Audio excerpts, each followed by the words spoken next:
Hello students, welcome to पार्वल्स classes. कैसे हैं आप सब लोग? आशा करती हूँ कि आप सब लोग अच्छे होंगे और अपने नोटबुक और पेन लेके बैठ गए होंगे ताकि आज की जो क्लास में हम जो भी नया कंसेप्ट सीखें आप उसको अच्छे तरह से नोट डाउन कर सकें और हर क्वेश्चन उसको ध्यान से समझ सकें। तो आज की क्लास स्टार्ट करने से पहले मैं आप लोगों को एक चीज़ बताना चाहती हूँ कि जो आज का टॉपिक है हमारा वो बहुत इजी भी है और कंफ्यूजिंग भी है। तो इस वीडियो को ध्यान से आखिर तक देखना ताकि आपको डिफरेंस पता चल सके कि पहले क्वेश्चन में और दूसरे में तीसरे में हर क्वेश्चन अपने आप दूसरे वाले से कैसे डिफरेंट है। ठीक है, तो आप लोगों को आज ध्यान से समझना है कि हम क्या सीख रहे हैं। चलिए स्टार्ट करते हैं अपनी आज की क्लास। तो आज सबसे पहले आप एक चीज़ देखिए, मान लो कोई भी नंबर होता है, कोई भी नंबर मैंने लिखा ए, कोई भी बोला ना मैंने, इट मीन्स ए की जगह कुछ भी हम नंबर लिख सकते हैं। जरूरी नहीं है कि ए की जगह सिर्फ ए आएगा, 1 2 3 4 कोई भी नंबर हम लिख सकते हैं। और अगर इसके ऊपर ही यहाँ पे कोई नंबर है बी, मैंने उसको मान लो बी ले लिया, कोई नंबर यहाँ पर है, एक नंबर यहाँ पर और एक नंबर यहाँ पर, तो इसमें जो ये नीचे वाला नंबर होता है इसको हम बोलते हैं बेस। क्या बोलते हैं? बेस। हिंदी में क्या बोलते हैं? आधार, या तो बेस या फिर आधार। फिर इस बी को जो ऊपर वाला नंबर होता है इसको हम बोलते हैं पावर या फिर एक्सपोनेंट। इंग्लिश में या तो पावर या फिर एक्सपोनेंट और हिंदी में घात।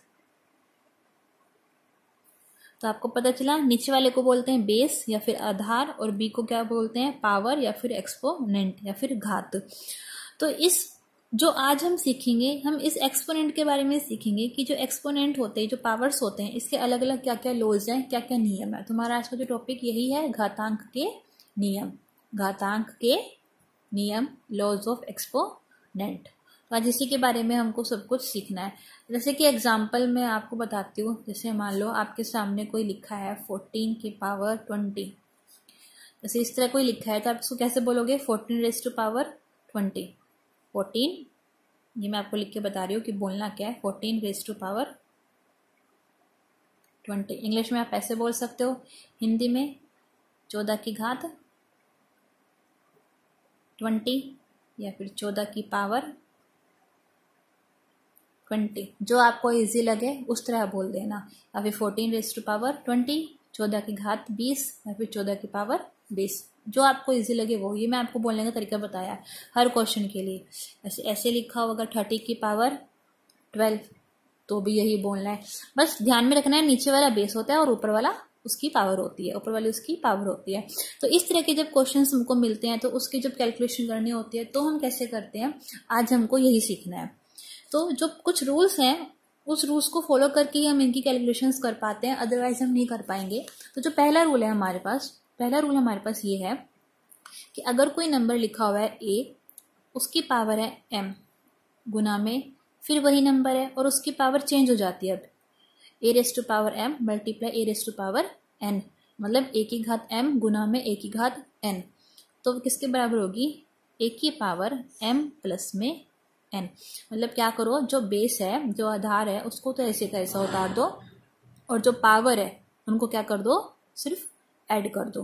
तो ए की पावर m मल्टीप्लाई ए की पावर n बराबर किसकी होगी? ए की पावर m प्लस में n। क्वेश्चंस देखिए, जैसे पहला क्वेश्चन ये दे रखा है मैंने, 17 की घात 2 गुना में 17 की घात 5। तो क्या करना है? आधार तो सेम है, जो सेम, इसमें ये याद रखना जो सेम वाला होता है उसको हम बस नीचे उतार देते हैं एज इट इज। तो सेम 17 है, 17 को हमने ऐसे का ऐसे उतार दिया और पावर को क्या करना है? ऐड करना है। तो 2 प्लस में 5, तो आंसर कितना हो जाएगा? 17 की घात 7। ये हो गया इसका आंसर। ऐसे इसके अंदर देखिए, बेस इधर भी 2 है, बेस इधर भी 2 है, पावर इधर 2/3, पावर इधर 1/3, तो बेस सेम है, तो ये ऐसे का ऐसा उतरेगा। पावर्स को ऐड कर दो आप, 2/3 प्लस में 1/3। इसको लिखना ऊपर ही, कभी भी बच्चों गलती मत करना। कई बच्चे क्या करते हैं, इसको ऊपर नहीं लिखते, इसको नीचे लिख देते हैं। अगर जगह नहीं है तो थोड़ा सा और नीचे लिखना शुरू करो, ठीक है, बट लिखना इसको ऊपर है। पता चल, आपके लिखने में अंतर पता चलना चाहिए। जैसे मेरे लिखने में अंतर पता चल रहा है ना कि 30 नीचे है और 12 उसके ऊपर है, इट मीन्स 12 जो है वो क्या है? 30 की पावर है। 30 बेस है और 12 पावर है। यहाँ पर 20 पावर है और 14 क्या है, बेस है। तो इसी तरह आपका भी पता चलना चाहिए कि बेस क्या है, पावर क्या है। तो इसमें अब पावर के अंदर जो घात है उसके अंदर इसको सॉल्व करना है। तो ये कितना आएगा, 2 की पावर, एलसीएम ले लो 3/3, तो ये कट जाएगा, 2 की घात 1। 2 की घात 1 को कैसे लिख सकते हैं, वही 2। तो इसका आंसर कितना आ गया, 2। क्लियर। अब ऐसी इस वाले क्वेश्चन में देखिए आप, बेस कितना है, 3, पावर अलग है, तो बेस को ऐसे का ऐसा उतार दिया और पावर को क्या कर दिया हमने, प्लस कर दिया। 1/3 जमा में 5/3। अब जोड़ेंगे इसको, 3 लेना आता ही आपको एलसीएम, 6/3। अभी आपस में कट सकते हैं ना, ऊपर ऊपर पावर में आपस में हम कट पिट कर सकते हैं, कटिंग आपस में सिंप्लीफाई इसको कर सकते हैं। तो 3 एकम 3, 3 दूनी 6, तो कितना बचा, 3 की घात 2। 3 की घात 2 कितना होता है, 9। तो ये इसका आंसर। क्लियर पहला रूल। अब ऐसे ही सेकंड रूल देखते हैं। सेकंड रूल हमारे पास ये है, a की पावर m, किसी नंबर की कोई पावर है और उसकी भी कोई पावर है। तो इसको याद रखने का तरीका, पावर के ऊपर पावर है, पहचान क्या है, पावर के ऊपर पावर हो तो क्या करना है, बेस को तो ऐसे का ऐसे लिख दो और पावर की क्या कर दो आपस में मल्टीप्लीकेशन, m गुना में n, m मल्टीप्लाई में n, इस तरह से करना है। जैसे कि इसमें 5 की घात 2 7 है ना, तो पावर की आपस में क्या करनी है, मल्टीप्लीकेशन। तो आधार तो ऐसे कैसे रहेगा, तो 5 की घात 2 गुना में 7, तो कितना बन गया, 5 की घात 2 सते 14। खत्म, बस इतना ही आंसर हो गया। क्लियर इसका। नेक्स्ट क्वेश्चन में देखिए, 3, बेस हमारा 3 है, तो 3 तो ऐसे कैसे आ जाएगा, पावर्स को क्या करना है, पावर की पावर है तो मतलब पावर को क्या करना है आपस में मल्टीप्लाई, तो 1/5 गुना में 4, तो कितना आ जाएगा, 3 ऐसे का ऐसा, पावर के आपस में गुना कर दो तो 4/5 हो गया आंसर इसका। ऐसे इसमें देखो आप, 5 की घात 3 है और उसकी घात कितनी है, 1/5, तो 5 ऐसे का ऐसे ही, और ऊपर 3 गुना में 1/5। अब ऊपर की गुना, नीचे की गुना, तो 5 ऐसे का ऐसा, 3 को 1 के साथ गुना करो, 3 एकम 3, 1 को 5 के साथ गुना करो, 1 पंजे 5, तो 3/5। डन, हमारा सेकंड रूल भी कंप्लीट। थर्ड रूल देखिए आप। अब थर्ड रूल में क्या है, थर्ड के अंदर है a⁻m, a की घात m बटे में a की घात में n। मतलब क्या हुआ, नंबर हमारे पास सेम है, बेस हमारे पास सेम है मतलब, और पावर्स क्या है उसकी अलग अलग है, और नंबर क्या है आपस में डिवीजन में है। जो पहला रूल था, इस वाले रूल में नंबर्स क्या थे, मल्टीप्लीकेशन में, और इसमें क्या है, डिवीजन में। तो उसको हम क्या कर देते हैं, माइनस कर देते हैं। तो आपको सिंपल से एक बात याद रखनी है, मल्टीप्लाई में पावर्स प्लस होती है, डिवीजन में पावर माइनस होती है, बस इतना ध्यान रखना है। और इसी चीज को हम ऐसे भी लिख सकते हैं, a की पावर m, डिवाइड का निशान, a की पावर में n बराबर में, तो फॉर्मूला तो वही रहेगा ना, बेस तो सेम ही है, बीच में डिवाइड का निशान आ गया, तो डिवाइड में क्या होता है, पावर माइनस हो जाती है। तो ये चीज और ये चीज दोनों क्या है आपस में बराबर। अब इस तरह के क्वेश्चंस में इसमें क्या करोगे आप, वही बेस तो सेम है, तो जो मैंने बताया था आपको अभी थोड़ी देर पहले, बेस सेम है तो जो सेम होता है उसको एज इट इज लिख दो 9। अब पावर्स को क्या कर दो, माइनस, तो 10 माइनस में 4। अब ये ध्यान रखना आप, जो ऊपर नंबर लिखा है, जो आगे नंबर लिखा है, उसी की ही पावर आगे लिखनी है। आप इसमें 4 - 10 नहीं कर सकते, इसमें आपको 10 - 4 ही रखना है। ऊपर वाला जो ऊपर है उसको आगे और जो नीचे है उसको पीछे। अब माइनस कर दो, तो 9 की पावर 10 - 4 6, ये हो गया इसका आंसर। क्लियर। अब इस वाले सेकंड क्वेश्चन में आते हैं। 5, तो बेस तो हमारे पास क्या है, सेम 5, पावर्स को क्या करना है आपको माइनस, तो 2/5 माइनस में 1/5, माइनस करो इसको, बेस सेम, माइनस करोगे आप इसको तो 1/5। डन। फोर्थ रूल देखिए, फोर्थ में क्या होगा, फोर्थ में ये है कि अगर कोई नंबर है a की पावर m मल्टीप्लाई b की पावर m। अब देखो इसमें डिफरेंस क्या हुआ, जो पहला रूल था, पहले रूल में बेस इधर भी a था इधर भी a है, मतलब दोनों नंबर क्या है, बराबर, लेकिन जो पावर है वो हमारी अलग है।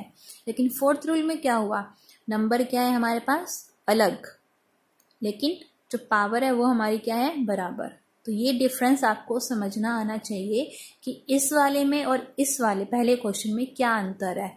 कि अगर आपके पास ये वाला क्वेश्चन आता है और ये वाला क्वेश्चन आता है तो इसका तरीका अलग है और इसका तरीका अलग है।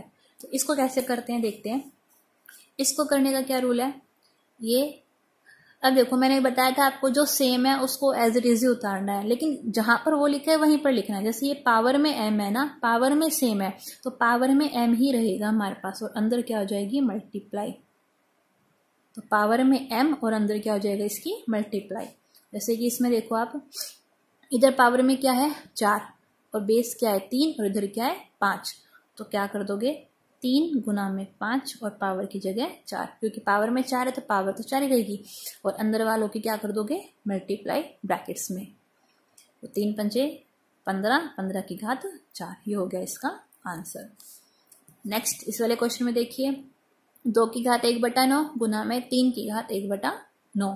तो वही पावर सेम रखनी है और इसकी क्या करनी है आपस में मल्टीप्लाई। तो 2 गुना में 3 और पावर 1/9। जब आपको प्रैक्टिस हो जाएगी आप ये वाला स्टेप भी ना नहीं लिखोगे, सीधा इसको यहीं पे लिख दोगे 6 की पावर में 1/9। लेकिन आपको प्रैक्टिस होनी चाहिए तभी आप कर पाओगे। 5th रूल सबसे इजी, इससे इजी कुछ भी नहीं है। अगर आप ये भी गलत कर दोगे इट मीन्स ये है कि आपने वीडियो को बिल्कुल भी ध्यान से नहीं देखा। अगर इस तरह के क्वेश्चंस भी आप गलत कर रहे हो 5th क्वेश्चन में जो मैं समझा रही हूँ, इट मीन्स ये है कि आप लोग वीडियो को ध्यान से नहीं देख रहे हो, आप ध्यान से नहीं समझ रहे हो। तो देखो 5th रूल क्या कहता है कि कोई भी नंबर लिखा हो, चाहे वो नंबर ब्रैकेट में लिखा हो, चाहे वो नंबर सिंगल लिखा हो, चाहे कितनी ही बड़ी टर्म हो, अगर उसकी पावर में 0 आ जाती है तो हमेशा आंसर 1 आएगा। क्या आएगा 1। अब आप इसको ये ऐसे याद रखना कि कोई भी नंबर हो अगर उसकी पावर 0 हो, उसकी घात 0 हो तो आंसर कितना आएगा 1। जैसे कि यहाँ पे कितना है 11 की घात 0, पावर 0 आ गई तो इसलिए आंसर 1। अब यहाँ से ब्रैकेट शुरू है, यहाँ पे ब्रैकेट खत्म है, लेकिन घात हमको दिख रही है 0। तो ब्रैकेट में चाहे कुछ भी लिखा हुआ हो, कितनी भी टफ चीज लिखी हो, हमको सीधा आंसर क्या लिखना है 1, कुछ करना ही नहीं है इसके अंदर। आई थिंक कि आपको समझ में आ गया होगा 5th में मैंने आपको क्या समझाया है। अब 6ठा रूल देखते हैं। 6th में हमको सिर्फ लिखने का तरीका जानना है, कोई रूल नहीं है, एक लिखने का तरीका है कि हम एक नंबर को दूसरे तरीके से भी कैसे लिख सकते हैं। देखो जैसे मैंने यहाँ पे लिखा है, ये दोनों आपस में बराबर है, इसको ऐसे भी लिख सकती हूँ, इसको ऐसे भी लिख सकती हूँ और इसको ऐसे भी लिख सकती हूँ, दोनों चीज सेम है। ठीक है, ऐसे अगर कोई नंबर ऐसे लिखा हुआ है तो इसको हम ऐसे भी लिख सकते हैं, कोई नंबर ऐसे लिखा हुआ है तो उसको हम ऐसे भी लिख सकते हैं। अब डिफरेंस क्या है आप ये देखो, यहाँ पर भी ए है, यहाँ पर भी ए है, लेकिन यहाँ पे जो ये रूट का निशान है, ये रूट का निशान गायब है। और ये जो n है इसका क्या करा, n की जगह क्या लिख दिया 1/n। मतलब a की जो घात बन गई, पावर बन गई, वो क्या बन गई 1/n। इसका मीनिंग क्या है कि ये जो n है ऊपर लिखा हुआ है, ये ऐसे नहीं लिखा हुआ, इसमें और इसमें बहुत जमीन आसमान का अंतर। इसमें n इससे गुना हो रहा है, इसका मीनिंग क्या है n गुना में रूट a, और इसका मीनिंग ये है। तो ये चीज और ये चीज दोनों अलग है, बराबर नहीं है। ये चीज अलग है और ये चीज अलग है, आप इसको ध्यान में रखना। जब भी आप इसको लिखोगे n हमेशा ऊपर ही लिखना, नीचे मत लिखना। इसको देखो समझने का तरीका यहाँ पर, जैसे ये है 11, यहाँ पर रूट 3, इसका मतलब क्या होता है ये क्यूब रूट है, मतलब घनमूल है। घनमूल आपने वर्गमूल घनमूल पढ़े है ना, तो घनमूल को हम ऐसे लिखते हैं ना, तो इसको हम कैसे लिख सकते हैं 11 की घात 1/3। ऐसे इसमें 3 यहाँ पर है तो 13 की घात 1/3। रूट के इधर कुछ भी निशान है, बस उसको 1 करके ऐसे दिमाग में आप ऐसे सेट कर लो। अगर आप कुछ और चीज समझ में नहीं आती तो आप इसको ऐसे भी समझ सकते हो। अब इसमें 32, तो 32 की घात कितनी हो जाएगी 7 इधर, तो 1/7। इसको कैसे लिख सकते हो 5 है इधर, तो 20 की पावर 1/5। बस यही ध्यान रखना है कि ये 5 आपका ऊपर होना चाहिए, नीचे नहीं होना चाहिए। इसमें अगर आपका ये चीज ऐसे लिखी हुई है 5, तो आप इसको ऐसे नहीं लिख सकते। ठीक है, ये अलग है और ये अलग है, ये ऐसे होना चाहिए 5। रूट है ये, इसका 5th रूट है, इंग्लिश में क्या बोलते हैं 20th का ये 5th रूट है ये, इसका मतलब ये है कि 5वां रूट। आई थिंक आपको समझ में आ गया होगा मैं क्या समझाना चाह रही हूँ कि ये 5th रूट है, तो इन दोनों में बहुत जमीन आसमान का अंतर है, ये दोनों बराबर नहीं हो सकते, इसको आप ऐसे ही लिखोगे। अब 7वें पॉइंट देखते हैं क्या बोल रहा है। देखो 7वें पॉइंट में जो ये टर्म है, आप ध्यान से देखो, ये टर्म और ये टर्म सेम है, कोई अलग नहीं है, तो इसको हम ऐसे तो लिख सकते हैं। तो हमने क्या करा, इसको ऐसे लिखा, एक ही घात 1/n, और ऊपर घात कितने दे रखी है m, तो वो ऐसे का ऐसे उतार दिया। क्या करा हमने, ब्रैकेट थी और ब्रैकेट की पावर m थी, तो जो ब्रैकेट में टर्म थी उसको तो ऐसे का ऐसे लिख दिया, हमने अभी सीखा 6th पॉइंट में, तो वैसे लिखा है, और m को ऐसे का ऐसे उतार दिया। अब अगर आप ध्यान से देख रहे हो वीडियो को तो आपको ये याद आया होगा, इसमें ये कौन सा रूल लग सकता है, पावर की पावर, पावर की पावर, कौन सा रूल था ये, सेकंड नंबर वाला रूल। सेकंड नंबर में हमने सीखा था ना कि पावर की पावर हो तो क्या करते हैं, पावर को आपस में क्या कर देते हैं, मल्टीप्लाई, और जो बेस होता है वो ऐसे का ऐसा ही उतर जाता है। तो हमने 7th क्वेश्चन में यही करना है, आधार जो है हमारा a वो तो ऐसे का ऐसे उतर जाएगा, और इन दोनों को सिर्फ मल्टीप्लाई करके लिख देना है। तो 1/n गुना में m, तो ये कितना बन जाएगा, a की घात में m बटा में n। तो अगर आप सीधा याद रख सकते हो तो सीधा रख लो, नहीं तो आप ऐसे सोल्व करके भी क्वेश्चन कर सकते हो। इसको करते हैं, जैसे ये अंदर वाला हमको पता ही है कैसे लिखते हैं, तो अंदर वाला हमने लिखा 13 की पावर 1/3, 13 की घात 1/3, और ऊपर पावर कितनी है 5, तो वैसे का ऐसे उतार दिया। अभी हमने सीखा था ना कि कैसे लिखते हैं इसको, तो बस वही करा है। इसकी जगह हम ये लिख सकते हैं ब्रैकेट में, इसको सोल्व करके तो लिखना है ना हमको, तो ये यहाँ पर हमने सीखा कि 13 अगर ऐसे लिखा है, 13 का 3rd रूट है, क्यूब रूट है, घनमूल है, तो इसको हम ऐसे भी लिख सकते हैं 13 की घात 1/3। तो यही चीज हमने ऐसे लिखी, 13 की घात 1/3, और इसकी पावर कितनी होगी 5, और फिर गुना कर दोगे इसको पावर की घात पावर, तो कितना हो जाएगा 1/3 मल्टीप्लाई 5, तो कितना हो जाएगा 13 की पावर 5/3। तो आप इसको सीधा ये भी लिख सकते हो, बीच का ना करो, बट अगर ना याद रहे आपको तो ये आता इस तरह से मल्टीप्लाई कर कर। आई थिंक आपको ये चीज समझ में आ गई होगी जो मैं समझाना चाह रही हूँ। अब एक छोटी सी चीज और आपको दिमाग में रखनी है, वो ये, अगर आपके पास रूट दे रखा है, अंडर रूट है, सिर्फ रूट, इसको वर्गमूल बोलते हैं ना, अगर याद हो आपको, तो ये वर्गमूल होता है, ये आपका घनमूल होता है, मतलब कि क्यूब रूट, इंग्लिश में क्यूब रूट, और ये स्क्वायर रूट, ये स्क्वायर रूट और ये क्यूब रूट। तो इसका तो अभी हमने सीखा कि अगर कोई नंबर ऐसे लिखा होगा तो इसको आप ऐसे लिख सकते हो। इसके अंदर क्या होता है स्क्वायर रूट में, अगर आपके पास कोई नंबर ऐसे लिखा हुआ है तो इसको कैसे लिख सकते हो, 7 की घात 1/2। बस ये ध्यान रखना है आपको, अगर वर्गमूल 7 हो तो 7 की घात 1/2। तो बस आज की क्लास में यही थी मेन चीजें। एक्सपोनेंट्स के बारे में हमको जानना था, पावर्स वाले क्वेश्चन करने थे कि पावर्स को हम कैसे सोल्व करते हैं, कैसे इनके बारे में रूल्स अप्लाई करते हैं। तो आपको बस ये ध्यान रखना है कि जो हमें रूल्स इधर अप्लाई कर रहे हैं, ये जो मैंने यहाँ से 1 से लेकर 7 तक ये जो रूल्स लिखे हैं, इनमें क्या क्या अंतर है, और इनके क्वेश्चंस आप कई बार करके देखिए, तब आपको अच्छी तरह से समझ में आएगा। अगर आप मेरी वीडियो को पहली बार देख रहे हो तो चैनल को सब्सक्राइब करके जाना, ताकि आपको और नए कंसेप्ट इसी तरह मिलते रहे। Thank you.